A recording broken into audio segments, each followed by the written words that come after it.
So we're going to continue now with ionic naming. First, we're going to start off with ions with only one charge, so metals with only one charge. Then we're going to move on to multivalent metals, so metals with more than one charge.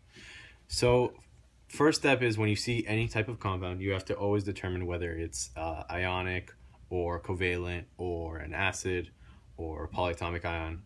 So far you should know whether it's covalent or a polyatomic. We just went over that.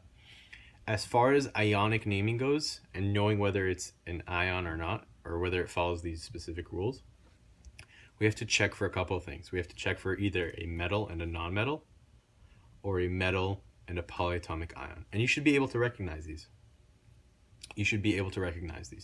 So let's say I had something like FeCl3. You should be able to recognize that iron is a metal, and it doesn't matter. First of all, we assume that this is always going to be a nonmetal if this is a metal, but this is chlorine, okay? If this is a metal, Fe, and this is a nonmetal, it's going to be ionic. It's going to be a metal and a nonmetal, okay? What if I had FeClO3? So remember, chlorate has a -1 charge, so I'm just going to make it FeClO3. I'm obviously using the ferric cation. Ferric is 3+, Fe3+, but we'll get to that in a second. So if I'm using a metal and a polyatomic ion, how do I recognize it? So first of all, our normal bonding will just have a metal and one other nonmetal. When you start getting more than one nonmetal in here, it's a great hint that this is a polyatomic ion hidden in here. So yeah, if it's a metal and a polyatomic ion, again, it follows the ionic naming. So we're going to discuss these in a bit, but let's move on. So normal ionic is only one possible charge for the cation. Iron is definitely not this case. Iron can have either a +2 or +3 charge. That's because it's located where the transition metals. They have various oxidation states, and this is not one of these metals that has one charge. I'm talking about things like lithium. So if we look at lithium, lithium is right here on the periodic table. Okay, if you guys remember this group, it's called the alkali earth metals. Okay, lithium is a metal. Anything to the left of this staircase right here, approximately, is a metal. Zinc, silver, name it, whatever you guys want to throw out. Vanadium, chromium, manganese, strontium, rubidium. The only exception here is, of course, hydrogen. Hydrogen will never be a metal. Okay, so if I'm looking at this compound, okay, from the beginning, let me find something to cover it with. Let's cover it with this nice scantron.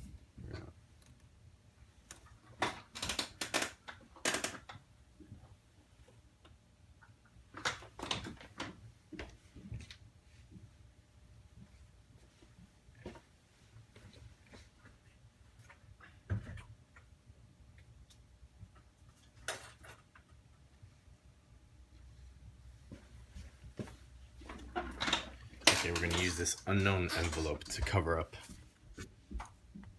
what we have. So this is lithium chloride. Okay. Whether you want to know whether to name it as a binary covalent, as a polyatomic, as an acid, as an ionic, you have to look at its constituents. Okay, we have to look at what makes up the bond. So we have a lithium, which is a metal. Chloride, we have the chlorine anion, which is a nonmetal. Great hint that it's going to be ionic. It's guaranteed, okay? We see the metal, we see the nonmetal, it's ionic. Li always has a +1 charge. It's located in this +1 column, right over here. Cl is always going to have a -1 charge, no matter what. We're going to have Li +1, Cl -1. We're going to write them out. Switch the charges, LiCl. Let's look at magnesium chloride. Magnesium chloride. Magnesium, obviously a metal. Chloride, chlorine, nonmetal. Should know that by now. If not, that's okay. We're going to write out the ions. Mg +2, Cl -1. Switch the charges. What are we going to end up with? MgCl2. What about potassium sulfide? Is potassium a metal or a nonmetal? It is a metal. It's right over here. Potassium K is in the first column, so it's going to have a +1 charge. Chlorine is in the -1 column. It's a nonmetal. Sorry, my bad, not chlorine. Sulfur. Sulfur is a -2 charge. Okay, still a nonmetal, right? It's to the right of the staircase. It's a nonmetal. We're going to take sulfur. We're going to write that it has a -2 charge. We're going to see that chlorine has a +1. Potassium has a +1 charge. We're going to switch the two charges. We're going to end up with K2S. Okay, so notice with the other ones we had LiCl, MgCl2. Now the 2 is over here. So again, it depends on what ions you're using. Remember, potassium has a +1 charge. Sulfur has a -2 charge. It's in the -2 column. So when we switch them, we're going to end up with K2S. All right. Magnesium oxide. Let's think about magnesium oxide. What's magnesium? We discussed it before. Remember, it has a +2 charge. Oxide, what do you think this is? And remember that, by the way, ionic, just like covalent, they always end with IDE. If this is just the oxygen element, it's going to end with its, if this is just the oxygen anion, it's going to end with IDE. All right? If not, it's a sign that there's either a polyatomic or something else is going on over there.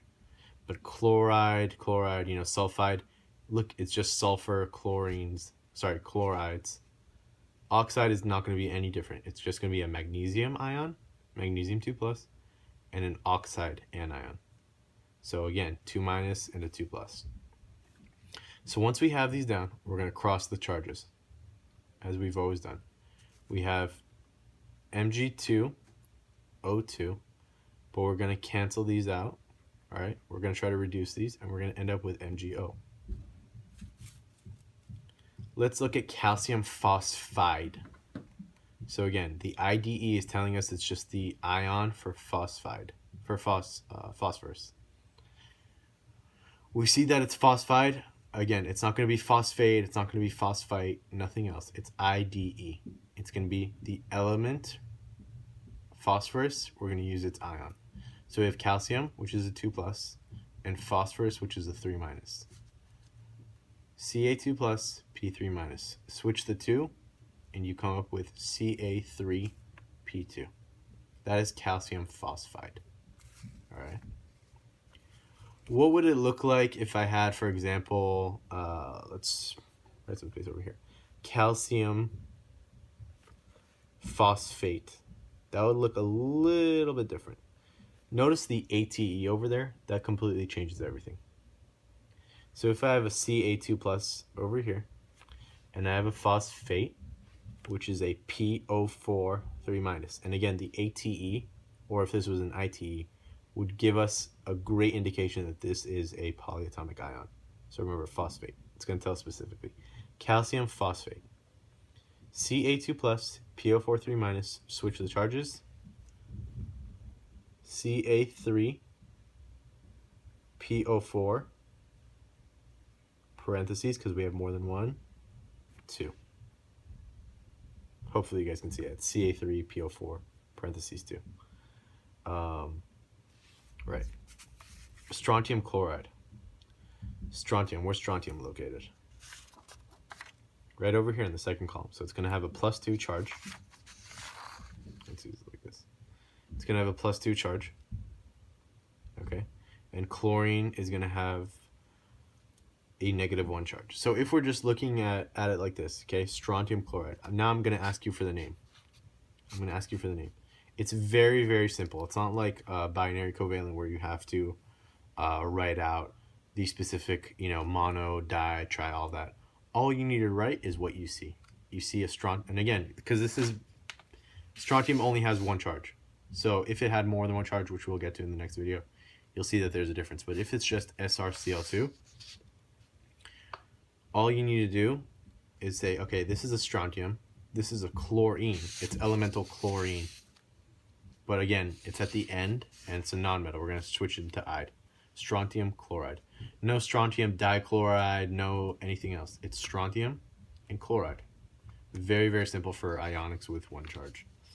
And you're right, just remember that there's no Greek prefixes. Let's look at aluminum chloride. Aluminum, what charge is aluminum? It's going to have an Al 3 plus, right? And chlorine is always chloride, Cl minus 1. We're going to switch it, get AlCl3. And what if I told you to find the formula for lithium iodide? You look at lithium, okay, and say lithium has a +1. Iodide has a -1. It's just going to be lithium iodide, right? Li +1, I -1. Switch charges, you get Li.